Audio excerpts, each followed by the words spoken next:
Welcome to Story Time. I am Wes, the wannabe voiceover artist and audiobook narrator.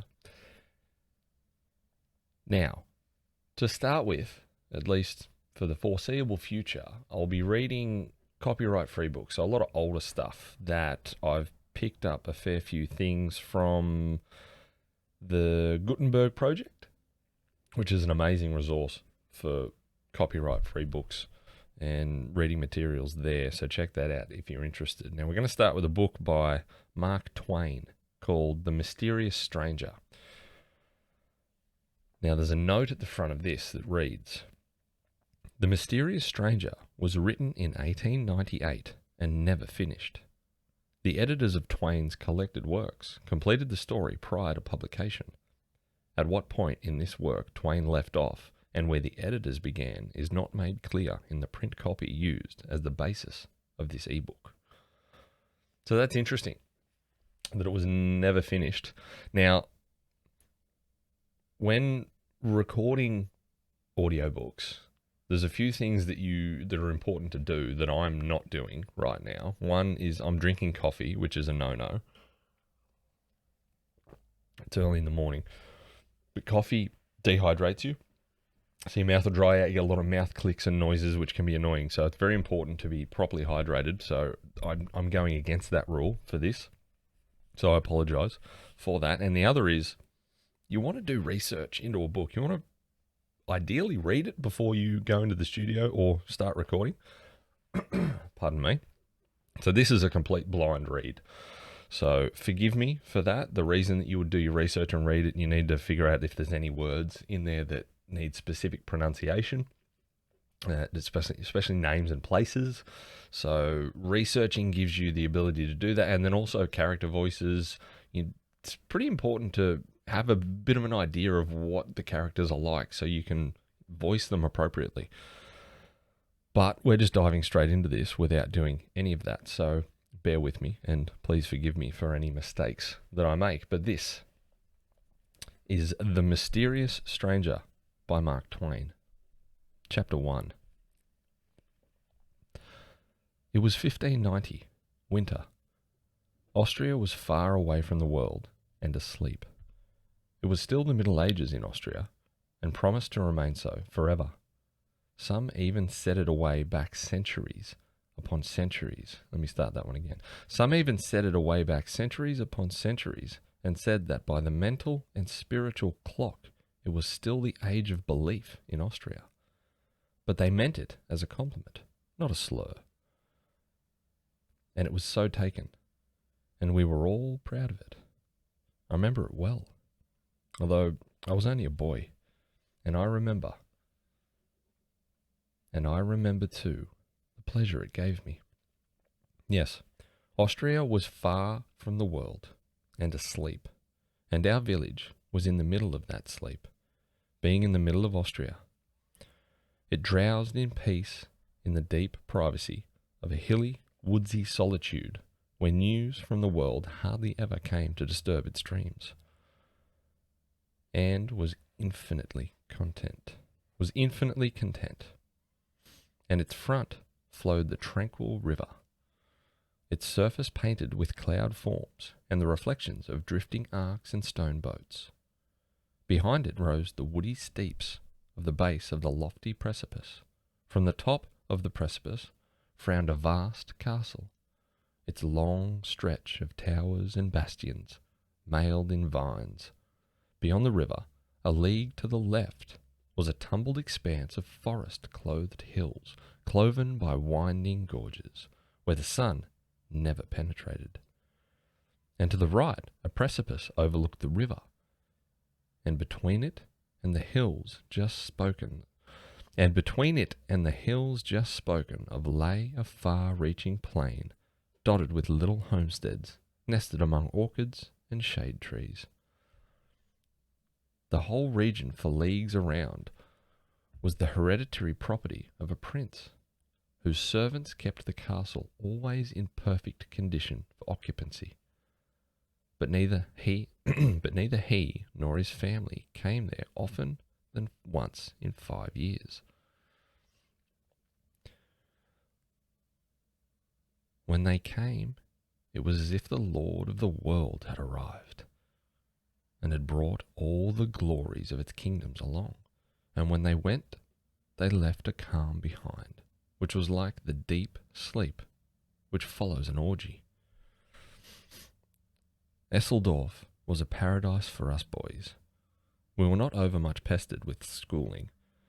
Mainly, we were trained to be good Christians, to revere the Virgin, the Church, and the saints above everything.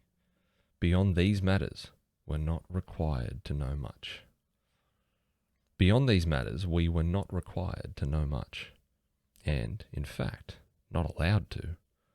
Knowledge was not good for the common people, and could make them discontented with the lot which God had appointed for them. And God would not endure discontentment with his plans. We had 2 priests. One of them, Father Adolf, was a very zealous and strenuous priest, much considered. There may have been better priests in some ways than Father Adolf, but there was never one in our commune who was held in more solemn and awful respect. This was because he had absolutely no fear of the devil. He was the only Christian I have ever known of whom that could be truly said. People stood in deep dread. People stood in deep dread of him on that account, for they thought that there must be something supernatural about him.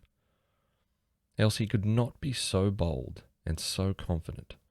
All men speak in bitter disapproval of the devil, but they do it reverently, not flippantly. But Father Adolf was very different. He called him by every name he could lay his tongue to, and it made everyone shudder that heard him. And often he would even speak of him scornfully and scoffingly. Then the people crossed themselves and went quickly out of his presence, fearsome that something fearful might happen. Father Adolf actually met Satan face to face more than once and defied him. This was known to be so. Father Adolf said it himself. He never made any secret of it, but spoke it right out. And that he was speaking true, there was proof in at least one instance.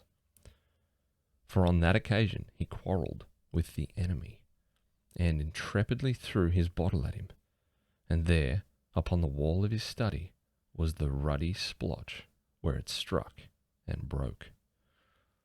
But it was Father Peter, the other priest, that we all loved best and were sorriest for. Some people charged him with talking around in conversation that God was all goodness and would find a way to save all his poor human children. It was a horrible thing to say, but there was never any absolute proof that Father Peter said it.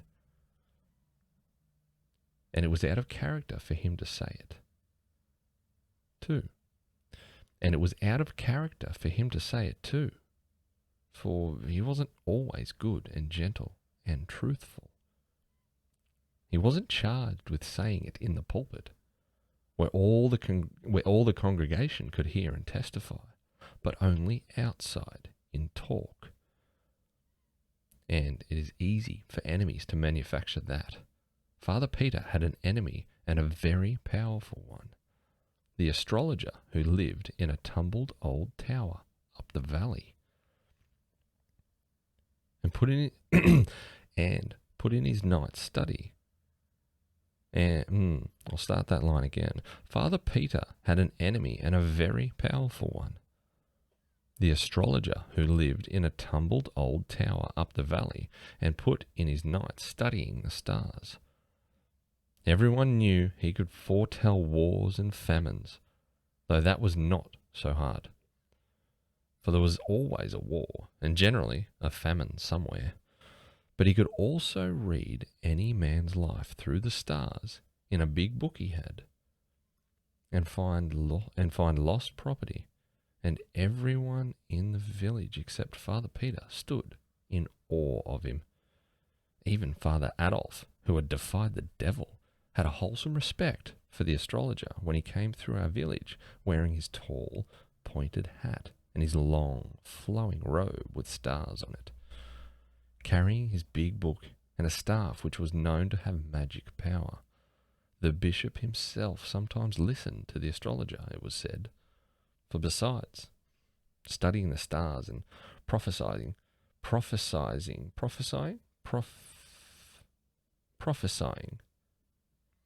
this is it's a reason why you do your research and pre-read. For besides studying the stars and prophesying, the astrologer made a great show of piety, which would impress the bishop, of course. But Father Peter took no stock in the astrologer. He denounced him openly as a charlatan, a fraud, with no valuable knowledge of any kind, or powers beyond those of an ordinary and rather inferior human being, which naturally made the astrologer hate Father Peter and wish to ruin him. It was the astrologer, as we believed, who originated the story about Father Peter's shocking remark and carried it to the bishop. It was said that Father Peter had made the remark to his niece, Margette, though Margette denied it and implored the bishop to believe her and spare her old uncle from poverty and disgrace. But the bishop wouldn't listen. He suspended Father Peter indefinitely, though he wouldn't go so far as to excommunicate him on the evidence of only one witness. And now Father Peter had been out a couple of years, and our other priest, Father Adolf, had his flock. Those had been hard years for the old priests and Margette. They had been favourites, but of course that changed when they came under the shadow of the bishop's frown. Many of their friends fell away entirely, and the rest became cool and distant. Margette was a lovely girl of 18 when the trouble came, and she had the best head in the village, and the most in it. She taught the harp and earned all her clothes and pocket money by her own industry. But her scholars fell off one by one. She was forgotten when they were dancers. She was forgotten when there were dances and parties among the youth of the village. The young fellows stopped coming to the house, all except Wilhelm Meidling, and he could have been spared. She and her uncle were sad and forlorn in their neglect and disgrace, and the sunshine was gone out of their lives. Matters went worse and worse, all through the 2 years. Clothes were wearing out, bread was harder and harder to get, and now, at last, the very end was come. Solemn Isaacs had lent all the money he was willing to put on the house. Solomon Isaacs had lent all the money he was willing to put on the house, and gave notice that tomorrow he would foreclose. So that's chapter 1. Thanks for listening along, and we will continue with chapter 2.